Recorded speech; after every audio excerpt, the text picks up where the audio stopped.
Hi, today we'll be discussing about Spring Boot.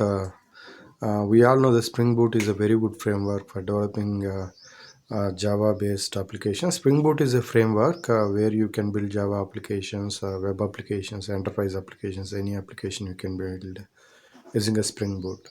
So there are so many improvements with the Spring Boot. I mean, when we are comparing with the Spring, we all know that the Spring is a framework where we actually manage the dependency injection through the XML configuration or annotation based or Java files. It's more of a we need to manage the configurations of our dependency injection. So we have to take care of injecting the dependencies of one object into another object. It is a kind of a tedious project and a kind of confusing project for the developers. If it is a bigger application or complex application, then building a Java application using a Spring is a kind of tedious process. It causes some troubles to the developers. I mean, they need to take care of this dependency injection and management, all these things very carefully when they are building it applications. If their application is involving lot of classes, lot of entities, and injecting those entities components, injecting the service classes into the controllers, or beans into the control service classes, or repository into services. It is a very tedious and complex process of managing the inversion of control. That is why Spring Boot came up with many features. So it simplified the development approach. It provided the ease of approach for developing applications. Basically, the developers love this Spring Boot for developing APIs, application programming interface. RESTful services can be easily developed using a Spring Boot framework. We all know that, right? That is why I love this Spring Boot, because it simplified the development approach, and you can easily build any API within 2 minutes. It's not a big deal, right? So that is why I want to discuss about the Spring Boot. Spring Boot is advanced framework on top of the Spring, so most of the boilerplate code can be avoided using annotations. You don't need to develop anything from the scratch. You can simply use many annotations. Spring Boot provided a thread controller, a thread repository, a thread service, along with you have thread configuration properties, a thread component, a thread bean, at the rate enable auto configuration, if you want to enable it. If you want to use actuators, so many annotations are there in order to monitor the health of the metrics of the system. So Spring Boot is providing all these options here. You have to remember this. So it is very easy. So installation is very easy. You can simply make it a jar, and you can run it anywhere. So you can see the latest version 4.0.1. I can see that there. You can also easily upgrade Spring Boot version. It is not much big deal to upgrade it. You can develop application using a Spring Boot along with the build systems. You can use Maven, Gradle, Ant starters. It is very easy. So best practices always use thread configuration annotation to configure the properties dynamically. At the rate enable auto configuration, beans and dependency injection. It is also there. You can use that. Using a Spring Boot, there is a concept. Configuration server where you can actually place all your properties in remote repository, and you can actually enable the you can enable all these clients to access that remote repository to access the respective properties and all. So that can be achieved here using so many features. If you talk about, many features are there, like actuators, logging, and auto configuration, and embedded server. So many features are there with the Spring Boot application, with the Spring Boot framework. You can do that. External configuration, you see, external configuration is a very good thing. As I told you, you can place all your configuration details in external server, external repository file, and then you can dynamically access those properties while running that application. That way you can access all those properties. Or the profiles is the concept, um, For region, we will have a staging region, production region, development region.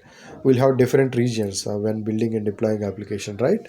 So the thing is, you need to make sure the respective region environment related properties only will be configured and uploaded to the application when you are running the application or deploying the application server. So the profiles concept, it actually it makes it easy to segregate the environment wise properties, and so that you can actually access the respective environment properties when you are running the application or deploying the application. That is the profile concept. So logging, so there are many concepts. We can use actuators, and we can also integrate third party logging. Also, logging concept is there, log4j. You can actually customize the logging using a Spring Boot. So many, if it is a distributed system, you can also enable the distributed logging mechanism. um, Distributed logging mechanism also. Spring Cloud actually providing many features, so you can integrate with the Spring Boot and you can develop application very easily. So there are so many Spring Boot framework, Spring MVC, Flux, so many are there. I see. uh, Authentication wise, we can use WAUth to SAML, LDAP, so many authentication mechanism. We can still use it. Auto configuration using a Spring Meteors, we can use that. Data, Spring Data JPA, Java Persistent API, is one of the uh, feature in with the Spring Data. You can actually integrate any data source. It is a relational data source or non-relational database, NoSQL databases. If you talk about relational, Oracle, we have DB2, we have MySQL, Sybase. So many databases are there. Embedded databases, if you talk H2 database, for example. So that way you can actually integrate the data source, and automatically internally Spring Boot framework will take care of all this data pool management, data configuration. You can actually provide this configuration in application properties file, YAML file. You can do that. For NoSQL, so many NoSQL, MongoDB, Cassandra, column oriented approach, the MongoDB document based, Redis for Cache, Neo4j, some graph related databases also you can use, along with the Spring Boot framework. And messaging, software wise, we have a JMS, ActiveMQs are there for creating producer and consumers, and we can establish asynchronous communication. We have a RabbitMQ, auto configuration. Spring Kafka is there, Apache Pulsar. So many asynchronous software are available. We can integrate and we can use them for catching purpose. You can see for IO capabilities, so many IO capabilities we can include. Catching support with EHCASE, HLCast. We can integrate these with the Spring Boot applications very easily, just with the adding a dependency and providing respective properties in application YAML file or properties file. uh, can integrate mail validation, REST clients, distributed transaction with JTA. All these things are available. You can also containerize the Spring Boot application. So simply, it is very easy DevOps perspective when you are trying to deploy it in a cloud or some servers, Kubernetes cluster. You can actually containerize the application, and then you can deploy these applications. So moving to production is very easy. The production ready and production grade applications you can build, and enterprise applications also you can build. You can deploy them. You can actually manage the endpoint using actuators, as I told you.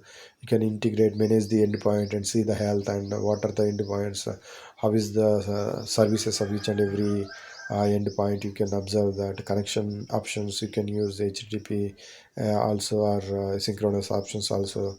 Monitoring metrics, auditing HTTP process. You can observe these things as well. So you can actually deploy the jar file or war file, ER file, based on how you are going to bundle the artifacts. So you can see here all these options are available.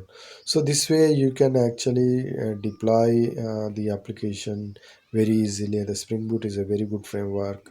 I just explained the high level feature. So I can also go deep dive into the coding part, but that's not needed now. I want to explain the system design, basically the features, how they're going to be used to design architecture of a system using the Spring Boot framework. The Spring Boot overall, the Spring Boot is a very good framework and advanced latest. And nowadays, most of the developer companies are using the Spring Boot for developing microservice-based architecture or a monolithic application or any asynchronous system or whatever it is, automation, anything. Spring Boot is a very good framework. I recommend to use a Spring Boot as part of your application developer. It will give a developer the customization and the flexibility. They can do anything. Thank you for all.